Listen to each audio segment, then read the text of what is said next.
Баршаңызға сәлем, сіздермен бірге Жансая. Сіздерге бүгін мен осындай шаймен өте керемет тіске басар жасауға кеңес беремін.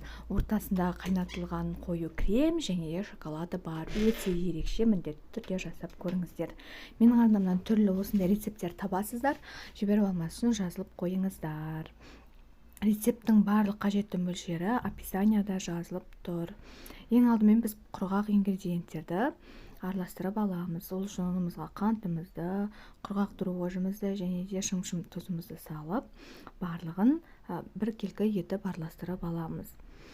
Кейін осы массамызға жұмыртқамызды, яғни берілген мөлшердегі жұмыртқаны, 3 жұмыртқа берілген, соны қосамыз және де бөлме температурасында еріп дайын тұрған сары майымызды қосып бір келкі қамыр пайда болғанша илейміз, яғни қатты қамыр, қолға жабыспайтын қамыр илеп шығуымыз қажет.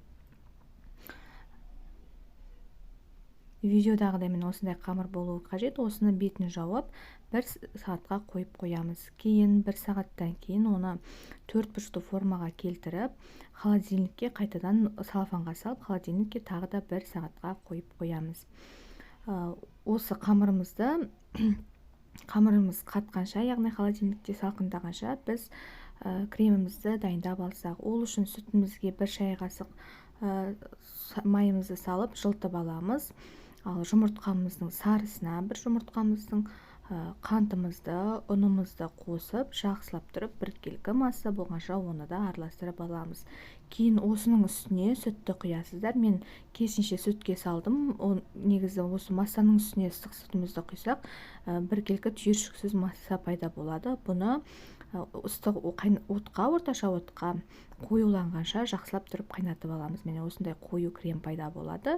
Біз бұны қазір қамырымызға жағатын боламыз. Қамырдың пергаментін осындай қиып алдым, 30-40 см. Тура соның бойымен бір келкі етіп, қазір қамырымды жайып шығамын. Кейін осындай жайып алғаннан кейін кремімізді жағып, үстіне осындай сақталып туралған шоколадымызды себетін боламыз. Кремді бір келкі етіп, салқындаған кремді жағып шығасыздар. Видеодағыдай етіп, оның сосын кейін үстіне шоколадымызды жақсылап сеуіп, 2-ге бүктейтін боласыздар. Яғни жаңағы қамырымызды 2-ге бүктеп, 8 бөлікке бөлесіздер. Пышақ өткір болуы қажет, сол кезде керемет кесіледі. Кейін оны осындай 8-9 бөлікке бөліп алғаннан кейін бетіне 2 ас қасық қантты 3 ас қасық суға ертіп, бетіне жағып шығасыздар да духовкаға пісіресіздер 180 градуста. Беті қызарғанша пісіріп аласыздар. Міне осындай өте керемет тіске басарларымыз дайын болды. Міндетті түрде жасап көріңіздер. Ас болсын. Менің видеома лайк басып жазылуды да ұмытып кетпеңіздер.